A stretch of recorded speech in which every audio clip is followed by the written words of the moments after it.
Hello friends, అందరికీ జై శ్రీ గణేష్, జై శ్రీరామ్. ఫ్రెండ్స్, ఈ రోజు మనము కొట్నూరు వినాయకుని షెడ్ దగ్గరికి అయితే వచ్చాము. ఇక్కడ ఒక షెడ్ ఉంది. ఫస్ట్ మీకు అడ్రస్ చూపిస్తాం, మళ్ళీ లోపల ఒక మోడల్ చూస్తాను. ఇటు సైడ్ వచ్చేసి మనకి హిందూపూర్ నుంచి కదిరి అండ్ అనంతపూర్ రోడ్ అయితే ఇది.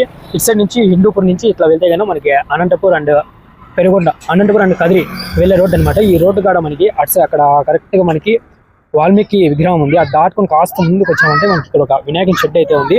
ఇక్కడ మనకి పోయినసారి ట్రెండ్ అయింది కదా మనకి బాల్ గణేష్, ఆ వినాయకుడు అయితే ఉన్నాడు. ఒకసారి దగ్గర నుంచి చూపించేస్తాను, చూడండి. ఇలా లోపలికి వెళ్తే మనకి ఇటు సైడ్ ఒక మోడల్, ఇటు సైడ్ ఒక మోడల్ ఉంది. ఈ మోడల్ మనం చూద్దాం ఇప్పుడు. ఇంకా వినాయకుడు వచ్చేసరికి చూడండి, మనకి బాల్ గణేష్ ఇది మనకి లాస్ట్ ఇయర్ అయితే చాలా ట్రెండ్ అయింది. ఆ వినాయకుడు ఇప్పుడు మనకి పిఓపిలు అయితే వచ్చేసింది. చూడండి, అసలు వినాయకుడు ఎంత బాగున్నాడు. సింపుల్ గా బుజ్జి వినాయకుడు, ఎటువంటి బ్యాక్గ్రౌండ్ లేకుండా సింపుల్ గా కూర్చోండి పొజిషన్ లో అయితే ఉన్నాడు. ఈ వినాయకుడు వచ్చేసి మనకి దాదాపు ఒక 3 to 5 feet మధ్యలో అయితే ఉంటాడు వినాయకుడు.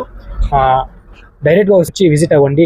అండ్ నెక్స్ట్ ఇటు సైడ్ ఒకటి వినాయకుడు ఉంది, చూడండి. చాలా అంటే చాలా బాగుంది. ఈ వినాయకుడు కూడా సింపుల్ గా మనకి బాహుబలి ఫోజ్ లో అయితే కూర్చొని ఉంటాడు వినాయకుడు. ఈ వినాయకుడు కూడా మనకి దాదాపుగా ఒక 5 to 7 feet మధ్యలో అయితే ఉంటుంది. చూడండి, అసలు బ్యాక్గ్రౌండ్ ఆర్చ్ ఎంత బాగుందో.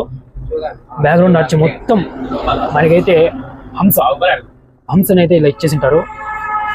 బ్యాక్గ్రౌండ్ మొత్తం హంస వాహనాలే ఉంటాయి. అండ్ వినాయకుని యొక్క సిట్టింగ్ పొజిషన్ చూడండి ఎంత బాగుందో అసలు. ఈ వినాయకుడు మనకి దాదాపు ఒక 6 to 7 feet మధ్యలో అయితే ఉంటాడు. చాలా అంటే చాలా బాగున్నాడు. డైరెక్ట్ గా ఒకసారి వచ్చి విజిట్ అయిపోండి.